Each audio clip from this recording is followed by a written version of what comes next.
Hello, everyone. My name is Natalie Lesenjak, and I'm here today to introduce our amazing first speaker. So her name is Stephanie Jana Salgado Altamirano, and we're very happy to have her here with us today. Stephanie and her family moved here from Honduras 7 years ago, and here she attended Bell Phillips Memorial High School. Some of her accomplishments include contributing to the book Green Card Youth Voices and co-founding the nonprofit Youth Climate Action Team. Stephanie's also a member of the Wisconsin Student Climate Coalition, and in 2019, she was appointed to the state's Climate Change Task Force, which advises Governor Tony Evers. Stephanie's here today to tell her story about how she became such a voice at the table and about how Gen Z can meet the challenge of our changing environment. Now, we may not have time to ask her questions this morning, so if you have one, we encourage you to write it down and give it to your table host. Now, table host, can you please raise your hand so everyone knows who you are? Cool. All right. We'll get the question. Oh, yeah. If you don't have a table host, you can go ahead and pick a table host. And finally, you can give it to your table host, and we'll get it published on The Connection. So that's all, and please welcome Stephanie.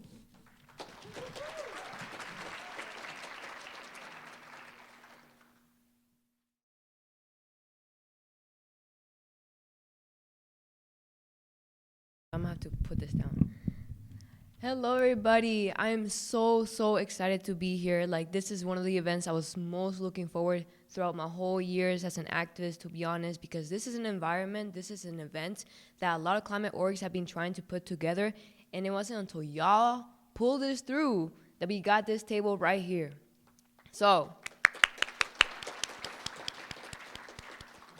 I named my presentation The Chosen Ones because, unfortunately, whether we like it or not, we have been the generation we're going to have to put this through. We're going to have to come up with solutions. We're going to have to address the problems that past generations were not able to address at this current moment. So let me tell you a little bit of my story, mi historia. I grew up in Honduras, in the city, Tegucigalpa. And as you all may know, it is a third world country, though I don't like to call it like that. I like to call it a developing nation that has a lot to learn. And living in a third world country has taught me many things about being street smart and book smart. My parents always inculcated into me to go to college to find the solutions where I wanted to be. But to be honest, I was always the kid in detention. I did not care about school. I could care less about doing my homework, even studying for exams, or going to the next day of school. All I wanted to do was to have fun and live life towards what I care about, which was often, step up against my misogynist friends, or not friends, but misogynist people who were making fun of my friends, and then I would get sent to detention. Or stand up against people who thought speaking Spanish had to be the colonized way, so the Spanish-speaking people way, and I said, no. I like to speak my Spanish the way I was grown up to be in Honduras, again sent to detention. So as you can see a pattern over here, I was already a fighter from the beginning moments of my life. And so when I immigrated to the United States, and I started seeing how the environmental movement was very much predominantly white, I thought, why is that? Why is there no one in the movement that kind of looks like me? And if there was, why haven't I met them? Why haven't I seen them in the media? So I started seeing how my experiences growing up in Honduras, where people are so disproportionately affected by climate change, by floods, poverty, and so many other generational traumas that we keep on leading on, could bring such a valuable perspective into these conversations. So I might not look like your common narrative environmentalist, but that's the important thing.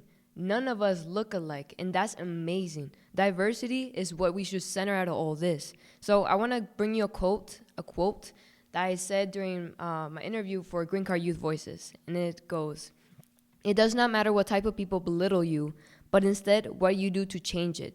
When you come here and you realize you're a minority, you kind of embrace it. And that really is the beauty of what being an immigrant here is."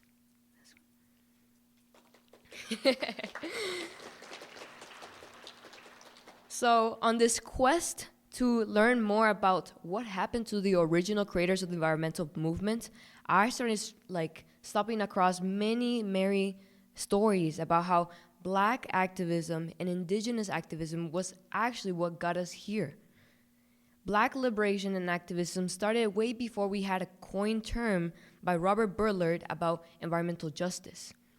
It started from indigenous people showing us how to sustainably log, how to sustainably harvest our crops, to do so many other things. And yet, because of this white narrative scientist that would tell them that is primitive, quote unquote, it's not true. Data science was so advanced for them, they could not comprehend it. And it had to take decades for them to understand.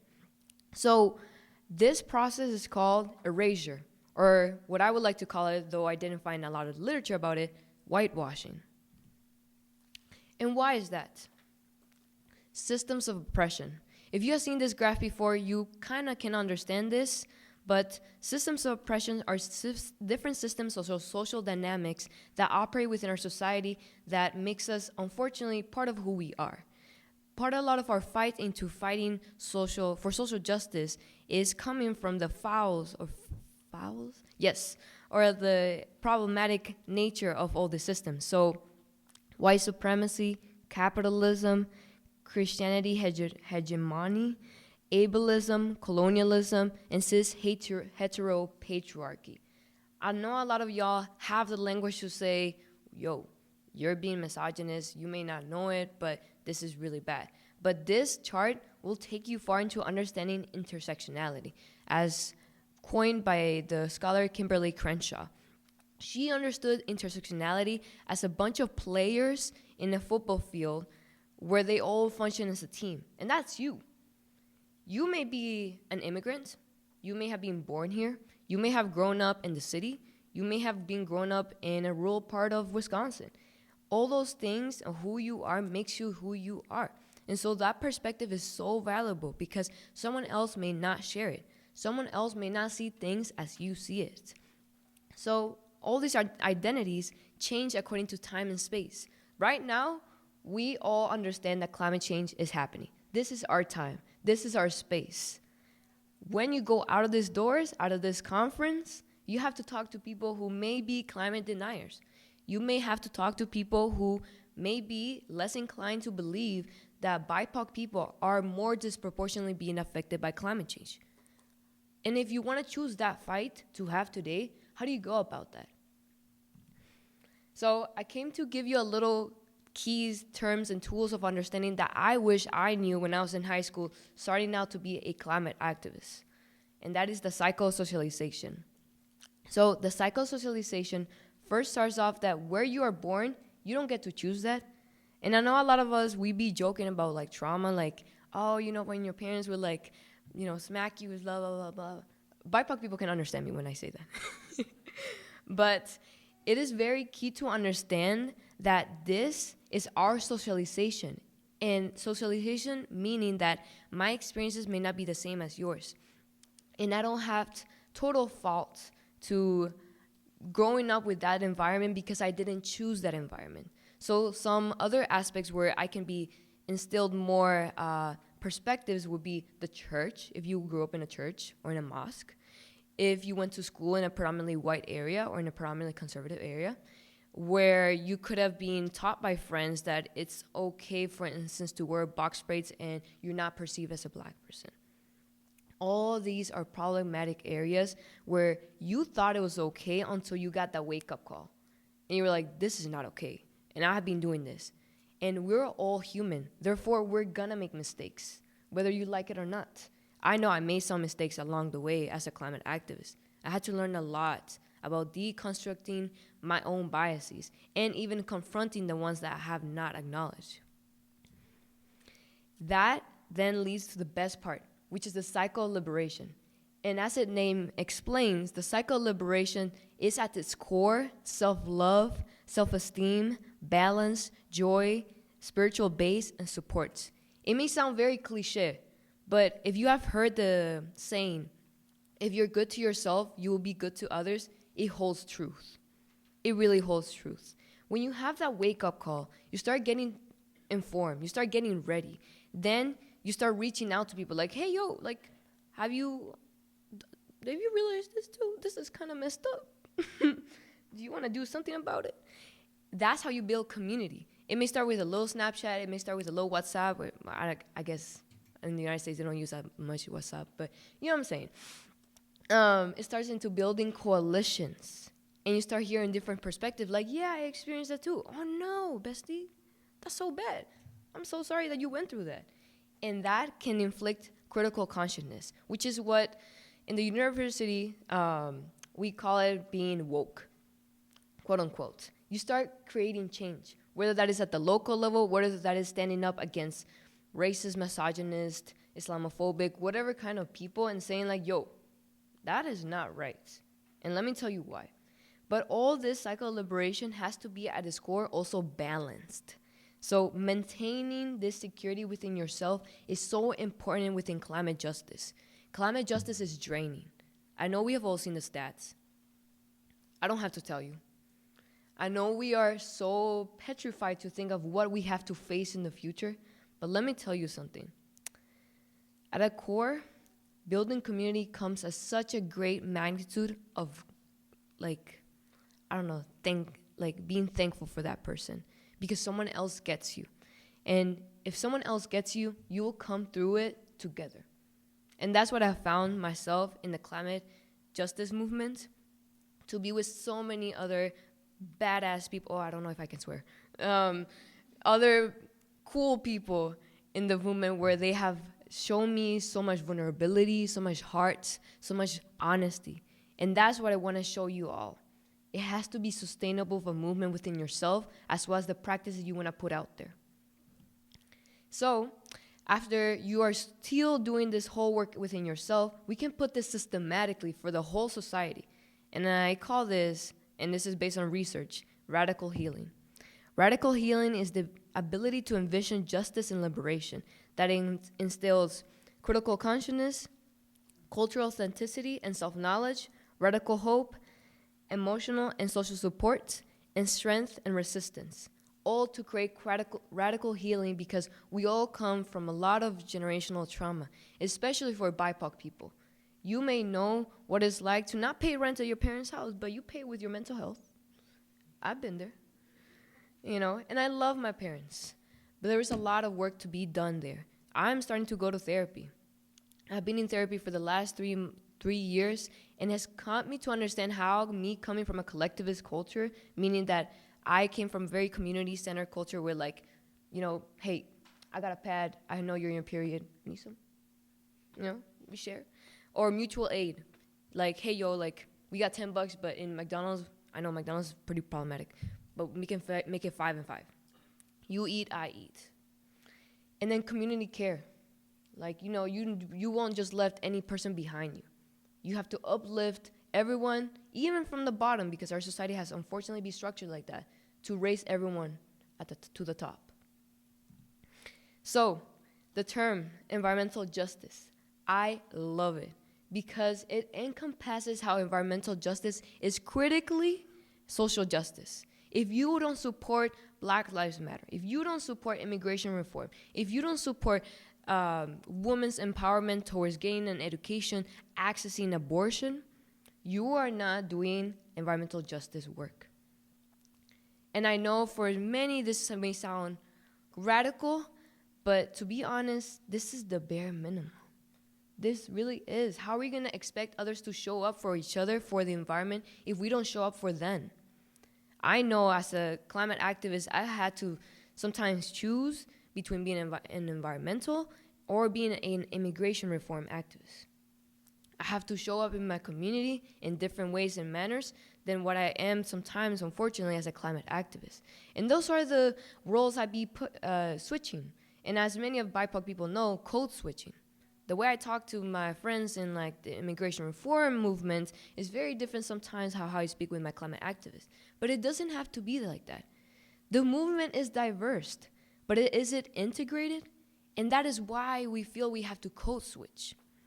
So climate action is social justice. And social justice is environmental justice. And all this can only be done because our fight does not just start now, it ends tomorrow. Our fight starts now and it ends until we die. And it has to be prolonged to our next generations. It has to be a shift of mindset, like the previous speaker said, where sustainable organizing has to be part of our norm of everyday lives. So how do we do climate activism without, for instance, centering whiteness? White supremacy culture, it has been something that has been very widely studied. And these are some of the aspects in bigger ways or more exacerbated or like more prevalent, you can observe this. Perfectionism is part of white supremacy culture. Sense of urgency is part of white supremacy culture. Defensiveness is part of white supremacy culture. Quantity over quality is part of white supremacy culture. Worship of the written word, part of it. Paternalism, power hoarding, fear of open conflict. Next one. Individualism, progress is bigger and more. Objectivity, right to comfort, either and or thinking. Why am I saying all this? Of course, not everything inherently in nature by the word itself, like objectivity, is bad. However, we have to understand, I don't like to use the word nuances because I feel like white professors always use that to like provide jargon and like people cannot understand. So I want to make it accessible. Complexity. It is complex. Things are more complex than what it looks like. But when you try to see things from a nonpartisan, objective way, sometimes it's almost impossible. As an immigration reform activist, sometimes I may not be able to see things objectively. I know what it's like to grow up in a third world country. I know what it's like the need to come to another country, leave your culture behind, leave your family behind, leave your cultural values behind for better opportunities, when that should have already been granted in my country. Why did I have to move all these miles to come here to do that? It's all these things that you have to grasp yourself around it. So when doing climate activism, you have to be understandable that we all have biases. And some of these are constructed from biases. So my action steps for moving forward for you all is to confront your white fragility for people in the room who are identified as white and be perceived as white. And for BIPOC people, to address your internalized racism and other isms, whether that is colorism, racism, xenophobia, along many other things. And I know that's hard. Not all aspects within our cultures are the most positive. But we don't have to take those. I'm going to inculcate, if I want to have children because of the climate crisis, if I were to have children, I want to pass on the good values from my culture, not the bad ones. I can make them aware about those things and tell them how that does not represent us, but that doesn't define us. Coalition building with climate and social justice movements without centering whiteness. Everything I show you from white supremacy culture is very much centering whiteness. So you have to be really careful in how about you go centering voices without tokenizing them.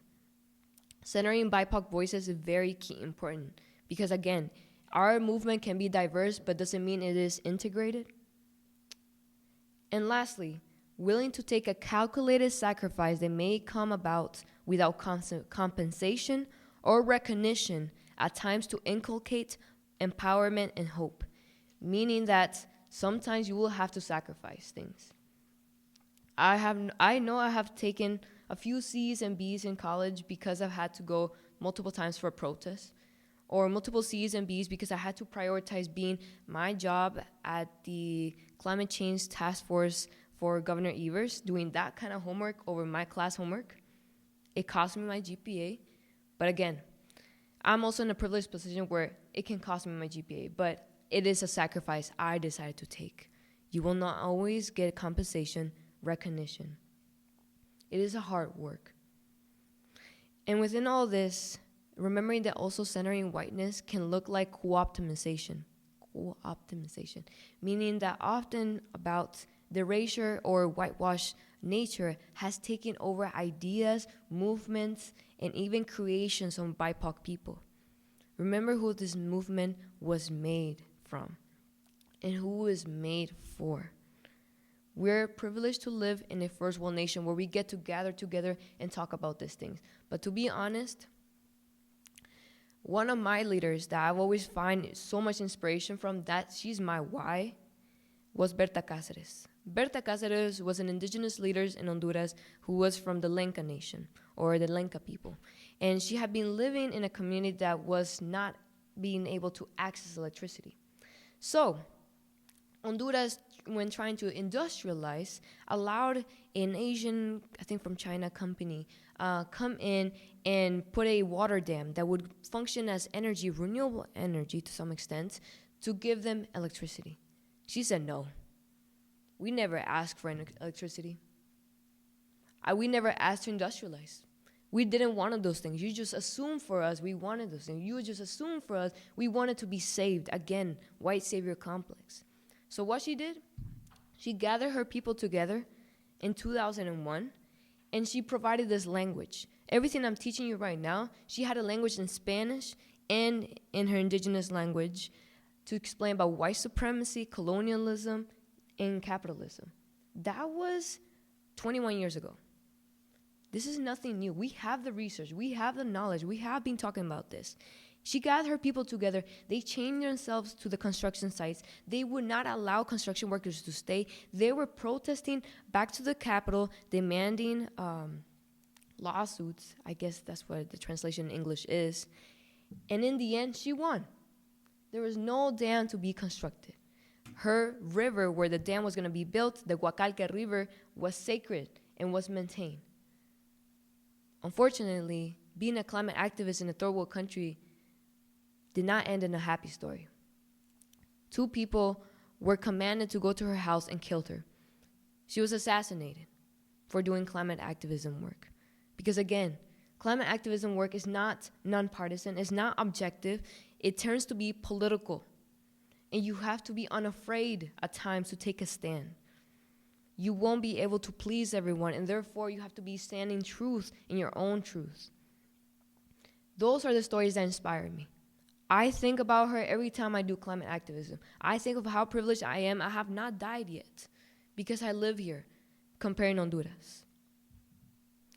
And further out, that's why I want to show you these books. I wish I had these books when I was doing climate activism, because each and one of them taught me how it was actually BIPOC people who created this movement. It was actually BIPOC people who led the movement. It was actually BIPOC people who came up with solutions, had the science or traditional ecological knowledge from indigenous nations that was just co-opted by scientists, white scientists, to what we are today.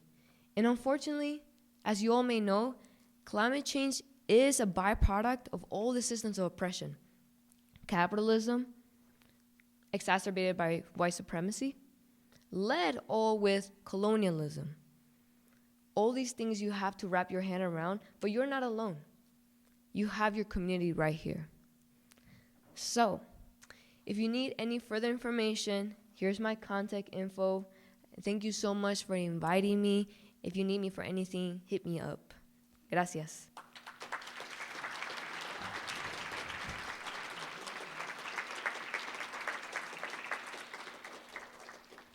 All right, well, fascinating presentation there.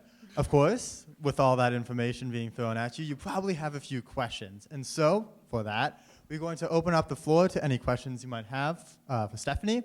So feel free to raise your hand. I will just come and get you and give you the mic, so that way the entire room can hear what you want to ask. I realize that's probably not the best way to phrase that opportunity, but you get the idea. Any questions you have, we will have answers for them. Anyone want to go first? All right. Thank you so much, Stephanie. That was super inspiring. One of the things that you're in college, right? Yes. With high schoolers, can you give a little bit of advice about, like, what does it mean to be a climate activist kind of going from high school to college? How do you determine, like, what are you studying? How did you find your place in college? What does it mean to be an activist on a campus? Thank you for the question. Yes, I forgot to introduce myself. I'm Stephanie Janet Salgado. I go by they, ella pronouns. I am a senior at UW Madison studying political science, environmental studies with certificates in Chicano Latino studies and public policy. I know it's a mouthful. I know. But the main difference I found from high school was that high school was people very much driven by their own values. And it was out of their pure heart that they wanted to organize this from the people I met. But I also recognized how at times this could benefit them, adding them to their college application. I was part of this, I organized this, allowing access. That's totally fine as long as you're conscious of what you're doing. And then going into college, it's a lot more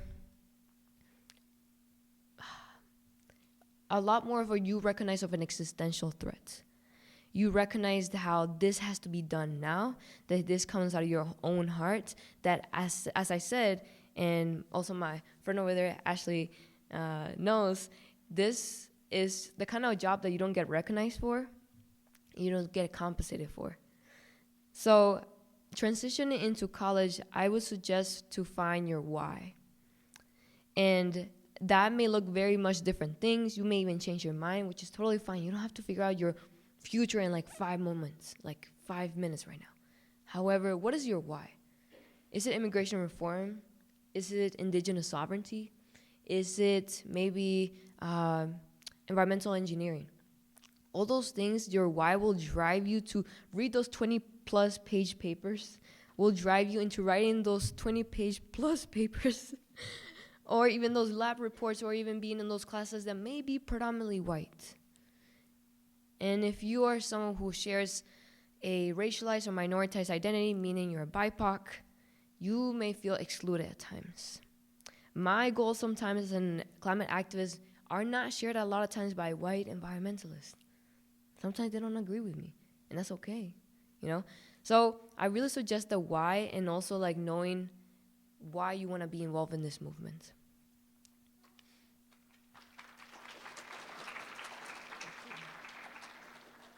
All right, great response there. Do we have any other questions from the crowd? Okay, bye.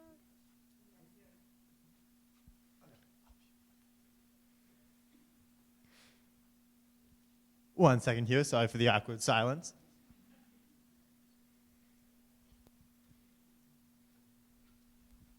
Stephanie, that was so great.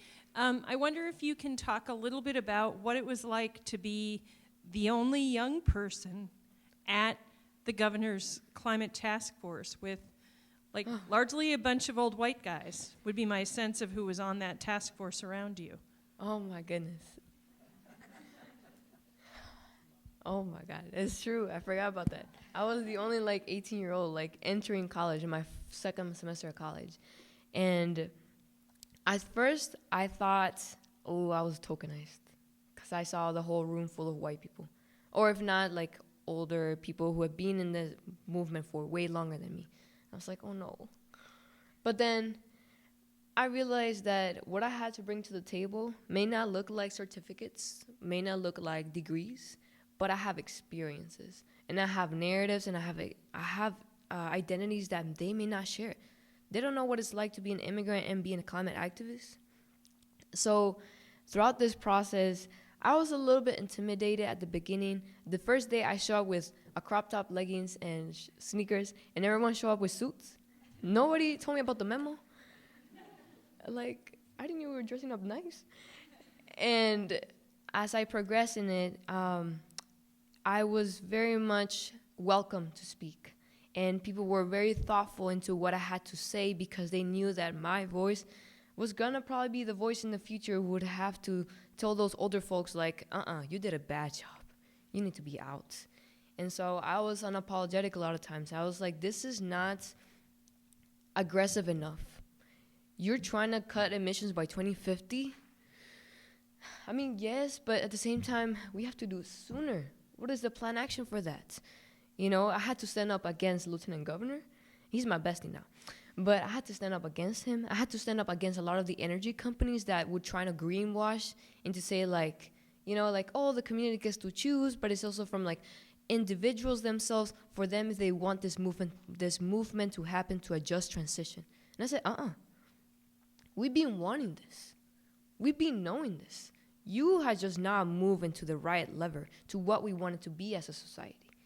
So towards the end, even though I had to call the urgency a lot of times to these reforms, I also understood that it was a conversation to have. So we had to compromise a lot of times, and that's the good thing out of it, because I still have people within that climate change task force that want to talk to me about some recommendations that are coming up for legislation, and that is what matters. If I get to be in that table, and I know I'm so privileged to be in that table, I want y'all to be in that table.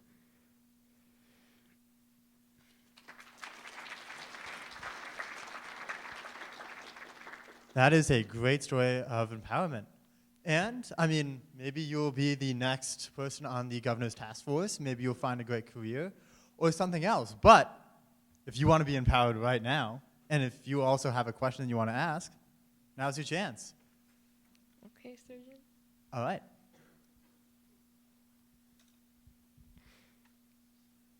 Let's go. Oh, sick, cool. You talked about, like, I guess kind of code switching for a while. Is the way that you talk about, like, issues of the like, climate justice and stuff, is it different, like, when you're addressing, like, black and brown communities versus addressing white communities, and, like, how do you distinguish that? Yes, I've come to develop that real good over the years. When I am doing volunteering for, like, Voces de la Frontera or Centro Hispano, for instance, or I am going to protest for Black Lives Matter, or I'm going to protest for Trans Lives Matter, it's very much about understanding BIPOC solidarity. And for instance, one example would be immigrants. Immigrants, for instance, are one of the groups most exposed to pollution. Also, they're the most exposed to agriculture. So in a recent survey by the Yale Institute for Climate Change Communication, they found that 69% of Hispanic and Latinos and 57% of African Americans care more of the environment than 49% of white people. So we care, you know? But it has also been erased of why we care, because our movements often compromise about workers' rights. It's often compromised about being able to access a driver's license to take your kids to school, or ask to not get stopped in the highway if you're undocumented. So sometimes we don't have even the time or even the numbers to make an intersectional movement. So the way I talk sometimes within that movement is more so like, we're going to get this done, we're going to get justice for our community. But if there needs to be something addressed about climate change, I will bring it up, but I don't blame them if they don't want to center that, you know? For instance, I heard about this other movement starting by workers who used to work in Ross and Forever 21. Forever 21 workers would write on the box that they have shipment towards clothing to other stores around the nation, protest at this street at this time, be there. And as this box kept on moving throughout the line, it kept on telling more people and more people. And very interestingly enough, that was very effective, because a lot of the Latino community does not get a lot of their news from social media, other than Facebook and WhatsApp, if you know what I mean. They get their information from television. So that's something, a very key difference I had to know about those things. In addition, Ross workers were being underpaid in Santana, California, Florida. I'll look that up. But one of those places. And since they were immigrants, they would often get told, like, oh, you'll get paid next week. Don't complain. And actually, if you don't want to get fired, you should shut up. You know? All these things that were injustices. So I do try to bring that intersectional understanding of climate change and in this like BIPOC movements, but I don't force it to be integrated within or intersectional. Does that make sense?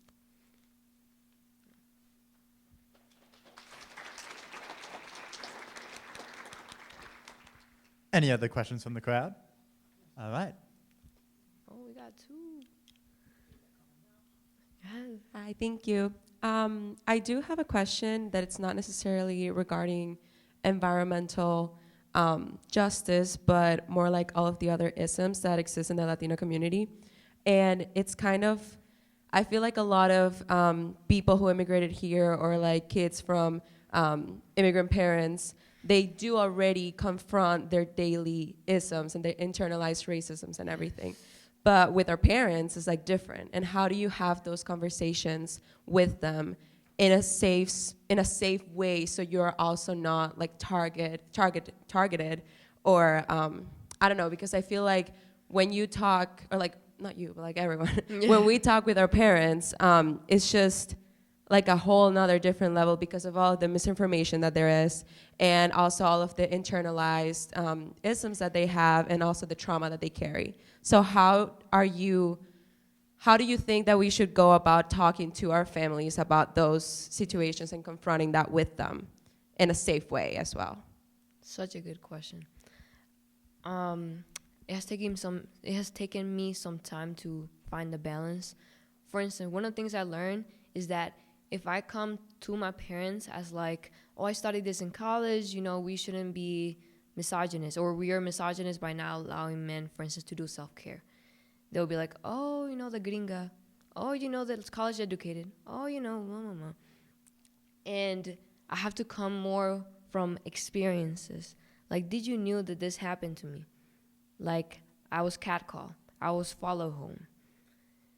Does that make you feel that your daughter was subjected to that? Do you know that's part of misogyny? Or did you know the stats that more women get followed home than men? Things like that. And in addition to that, I also came out queer to my parents. Oof, the trauma. Let me tell you. Yes, coming out to my parents was one of the most traumatizing and yet liberating things ever. I could not hold anything to myself about my identity. I wanted to be free, but I also knew that took time. And it wasn't until I was able to feel safe and grounded in college and getting my own apartments, maintaining myself, I pay my own finances, that I went and told them, hey, I like boys and girls and people. They don't even have to have either gender. My dad was like, okay, I love you. That's fine.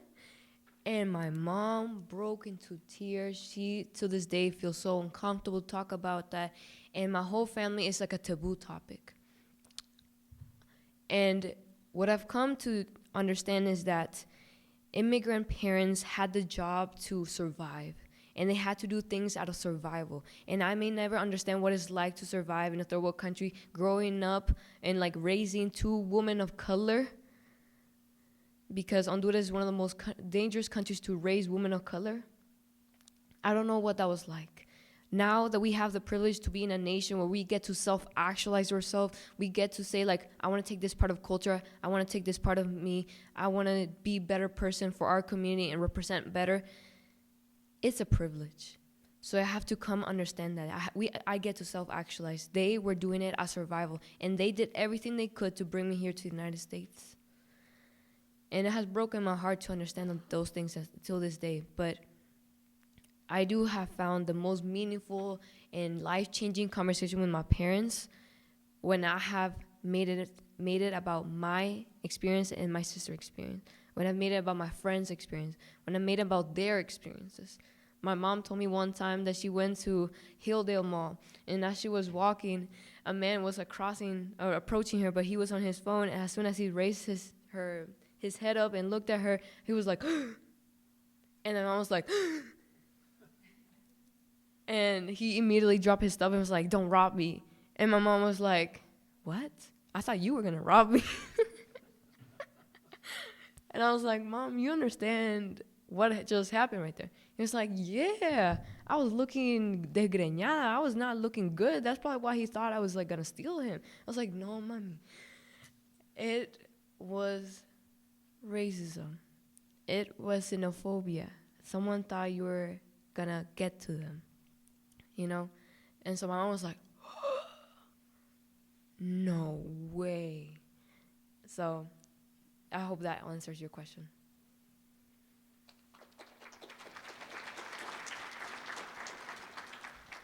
All right, love the questions so far, but let's keep them rolling. I see a hand up. I'll be there in a minute. I should do stand-up comedy sometime.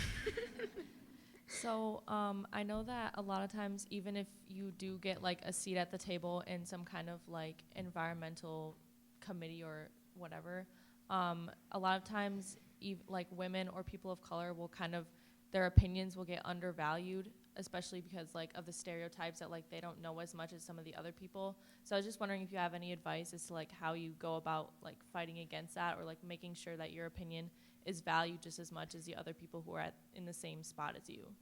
Yes, such a good question. I have definitely been tokenized for conferences and for a lot of climate action stuff. You know, I often see the room around and it's mostly people, white people, or white men, or even white women. And it may come across with like good intentions, but often it is excluding, alienating. So things I have learned, for instance, from being in a position, for instance, I shaved my head a year ago, and the treatment I would get with my head shave would be like, people would not interrupt me.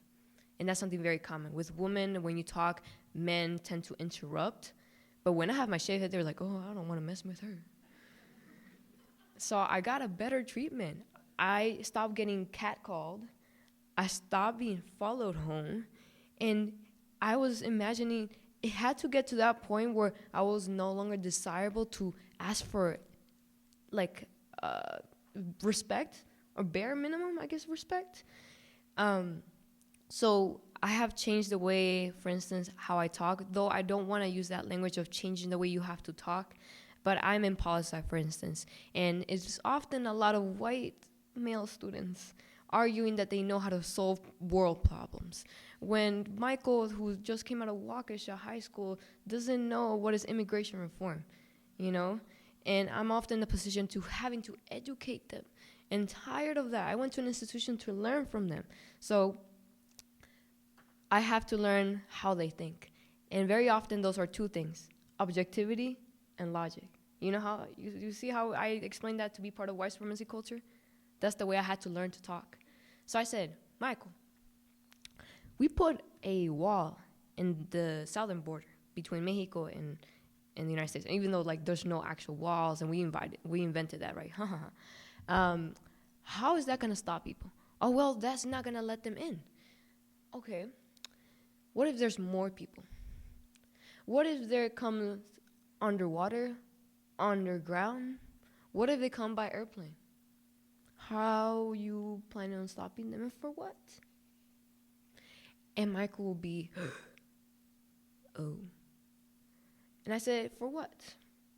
You know, we were founded on history of the United States where capitalism was fueled by slavery. It was promoted by genocide. And I'm sorry, this is a very triggering words for many of y'all, but this is the reality that we face with. And right now, for instance, immigrant workers being taken advantage of for workers' rights, they don't get paid the same amount of us. They are overworked. They have the most unsustainable jobs for their own body, their health, and their communities. That's what's fueling our capitalism. Those strawberries that you find for $2 or so, that's what's fueling our capitalism. So I've learned to be more assertive, not asking for permission, not being apologetic, like, hey, I'm sorry. Oh, sorry. Even if you talk like that, that's okay. But I meant it to say it more like asking, you know. I'm more demanding. I am more like, you have to hear me now, and I won't shut up until you listen to every single word I have to say. Hopefully that works. That helps.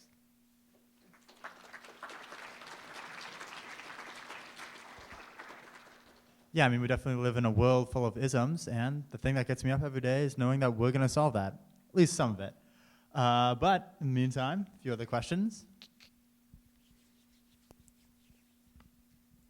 Hi. How do you, like, I grew up in a school that was, like, mostly white people. In my class of 15 students, it was a very small school. That was 7th and 8th grade. There was 7th graders and 8th graders. There was only 3 people of color. And I grew up in that school my whole life. And so I grew up with my own biases, surrounded with people with similar biases. Yeah. And I guess my question is, how do you step away from those internalized biases or externalized biases. I don't know if that's a word, externalized. Yes. Thank you for being honest about that question and showing vulnerability, because it is true. We cannot lie. We were all grown up to have biases, and especially negative biases. One thing I vividly remember was when I was a little girl, hating the color pink. And till this day, I don't love it too. And I would hate wearing dresses. I would hate wearing skirts. I didn't want anything to do with like hyper femininity. So I would often get along with boys. I would often play soccer and basketball. I didn't want to play the sports that normally women in my class were playing with. And I've come to not only find out when I was like older that I was queer, but also that I had internalized misogyny. I had this idea that if you spoke softly or if you asked for permission, that was the wrong way to go about asking for things. It's not a wrong way. You deserve respect no matter how you speak. You deserve respect no matter how you dress, because no matter how much layers a woman may cover up, she will always be objectified and sexualized. For that reason, I tell you now that those are the waking calls. That was the moment for me, like, oh, that is not right. How else do I function this in my society? Who do I surround myself with? What is the rhetoric or even the way my friends talk about other people who may be marginalized, people with marginalized identities, people who are BIPOC? And I started furthering myself away from, rather than, having a big quantity of friends or a big quantity of friends who were like tough, I started prioritizing quality. And if quality meant that I had to be alone, like how my mom says, mejor estar solo que mal acompañado, it's better to be alone than with bad company, so be it. I was alone a lot of times, but I was constructing what kind of people I wanted to be surrounded with, because my mom would always say, dime con quién sales y te diré quién eres. Tell me who you go out with and I'll tell you who you are. Dime de qué actas y te diré de qué careces. Tell me what you are complaining yourself about and I'll tell you what you're missing on life about. All those little sayings that when I was little I was like, I don't know what you're saying. But now, as I'm older, I'm like, I'm gonna build my inner peace. I don't need to have to be with someone to go to an event if that person does not value the same values as I do. So it is hard, and it's a continuing work every day. But it's good to acknowledge when you're wrong. It's good to acknowledge, it is necessary to acknowledge how you're going to do better in the future and address the victims and center the victims who you have hurt. And I know I've hurt some people too in my past.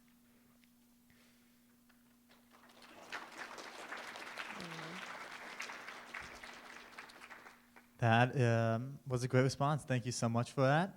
But do we have any more people with questions in the room? All right. Here you go. In your journey as a youth climate activist, and especially as a youth climate activist of color, was there any resources, organizations, groups that you thought were most helpful?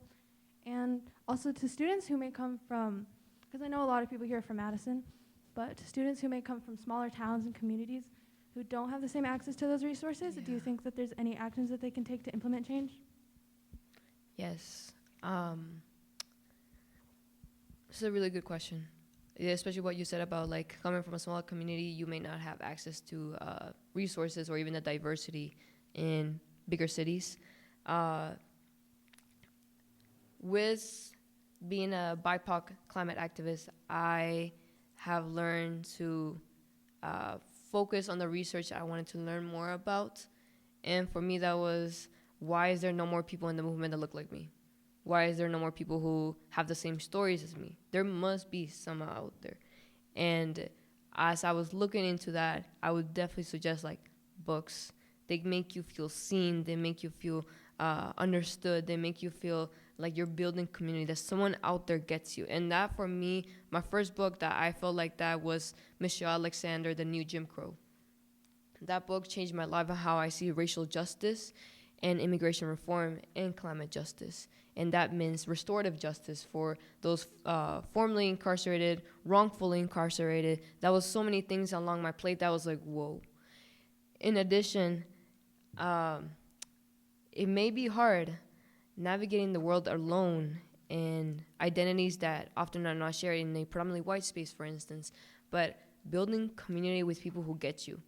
You know, I'm not saying to tokenize another fellow person of color to be your friend, but, you know, I made some of my white friends, they're like, yeah, like immigration reform, yeah. And I'm like, all right, Maddie. I love Maddie, though. They made you feel seen and supported, even though a lot of people may not. And honestly, that one friend that gets you makes the whole world difference. My bestie out there, she's right now in Mexico. I'm going to see her next week, and I just can't wait to see her, you know? It's that kind of feeling. And lastly, if you do decide to pursue a path around activism, I would strongly suggest to go somewhere where there is a history of activism, a more diverse community, or even community or university orgs that you want to get involved with. So Ashley, my badass friend over there, I still don't know if I can curse, sorry, a cool friend over there, she's part of the Wisconsin Student Climate Action Coalition. She's actually the main leader of the Wisconsin Student Climate Action Coalition. She puts all her energy and her thought into it, and it's a non-university org. We're not even partnered with UW-Madison because we understand the restriction that we would get if we were partnered with the University of Madison. Imagine like us protesting and then them being like, but you're a university org. You can't do that. And we're like, we're not. We come to demand for fossil fuel divestment of UW-Madison, and while we're still on the fight, we're not giving up.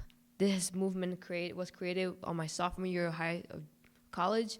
It's been going on to like its third year now. So find those things that you are looking forward to in the future to join, and how you want to join them and how you want to contribute them. Hopefully that works. That helps.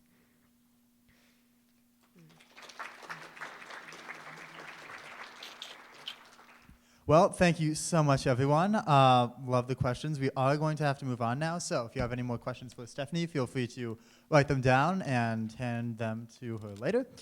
But yeah, just one more round for Stephanie and for all the people who asked questions.